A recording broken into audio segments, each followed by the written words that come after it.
So let's talk D&D races, starting off with the Dragonborn.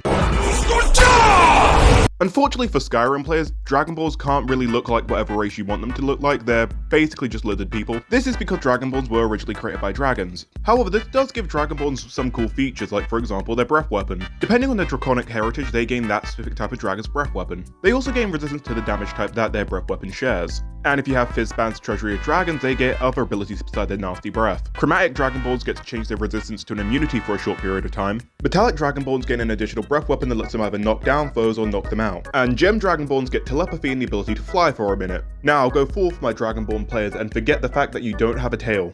It's time to talk about everyone's favourite race of short kings, the Dwarves. Brothers of the rejoice! Dwarves in D&D are exactly what you'd expect for dwarves. They have beards, they love mining, and they're always ready for a good scrap. This is because dwarves come packed in with hammer and axe proficiencies. They can also see really well in dark because, like Gooners, they also spend a lot of time in caves. They also get resistance to poison because of the sheer amount of alcohol they drink. And let's not forget the fact that dwarves know a lot about rock and stone! And they get a tool proficiency on top of all of that. And depending on whether you want to play a hill or mountain dwarf, you either get free armor proficiencies or you get extra HP. So overall, I'd say dwarf is a pretty solid race, and it's the perfect race for an all dwarf one shot. So gather up the boys, it's time to diggy a hole for rock and stone. So let's talk about everyone's favourite group of knife-ears, the elves. In most fantasy settings, elves are treated as superior to humans, and honestly in D&D, elves are pretty much like that. This is because they can live for hundreds of years, see in the dark unlike humans, they're resistant to charms and can't be put to sleep, and like a gamer they can get the benefits of a full night's sleep by only sleeping half of that. And like ice cream, elves come in many different flavours, those being... Have you heard of the High Elves? Magical Australians, the ones that are stoners,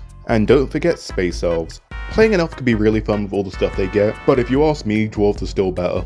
Brothers of the rejoice! So let's talk about D&D's race of funny little guys, the gnomes. Gnomes, as you might guess, are smaller than most of the other races, but they don't wear pointy red hats. They do, however, live life to the fullest and enjoy the smallest little things. Gnomes also get a good mix of abilities such as dark vision, and their cunning gives them an advantage on all magical saves involving intelligence, wisdom, and riz. Gnomes, at least in the player's handbook, come in two main flavours. Forest gnomes who make minor illusions and speak to animals like a Disney princess, and rock gnomes who know about magical technology and alchemy and have the ability to tinker, also they can make pipe bombs. Now in my experience, I've only seen one person in my group ever play a gnome, but I'm sure there's more people out there who play gnomes, right?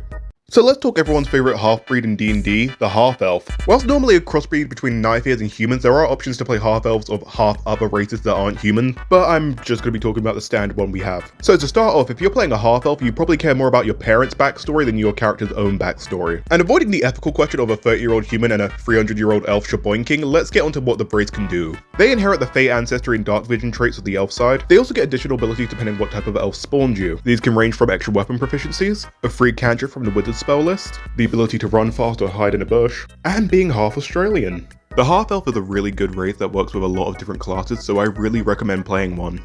So we've already taught the half-elf, but let's talk about my favourite D&D half-breed, the half-orc. Your standard half-orc is, as the name implies, half human and half. Being half-orc, besides being green and muscular, they get some other cool abilities, such as being able to see in the dark. He's just standing there, menacingly! You know what? I do want to live, and even more dice for your crits. So if you want to play a race that will fold people like omelets, I recommend playing the half-orc. Plus, you know they're better than half-elves because they're not half-elf, the filthy knife-ears. So let's talk about everyone's favourite race of not hobbits, the halflings. D&D's legally distinct hobbits are a second small race, and unlike gnomes, people actually play halflings. And that's because halflings have some really good abilities like Lucky, which lets them reroll ones, Brave, which lets them basically say fuck fear, and Nimble, which lets you run through anyone taller than you's legs. Now in the player's handbook, the not hobbits come in two main flavours. Lightfoots who get to hide easier, and stout halflings who took some inspiration from dwarves and now get advantage on poison saves. Halflings are my go-to small race, and if you have bad luck, it's a good idea to play a halfling. Also, if you want to be the master of luck, play a halfling divination wizard and grab the lucky feat, you basically get to control the dice roll that entire campaign. So let's talk about every fighter player's favourite race, the human. While some may say, you're basic for playing a human, especially if you're playing a fighter. But don't let that deter you from playing a human. Everybody loves the frail old man with a stick wizard. Now, playing a normal human doesn't give you much other than +1 to all your stats and an extra language. But playing the variant human gives you +1 to 2 stats and a skill, plus your choice of any feat. There's also the humans from Eberron who get the marks, but I'm not really going to be talking about them unless I do a video on Eberron, which I probably won't do for a while. But anyway, I know lots of people will say playing human is basic, but don't let it be. Have fun with your roleplay and don't play the grizzled white guy with a beard.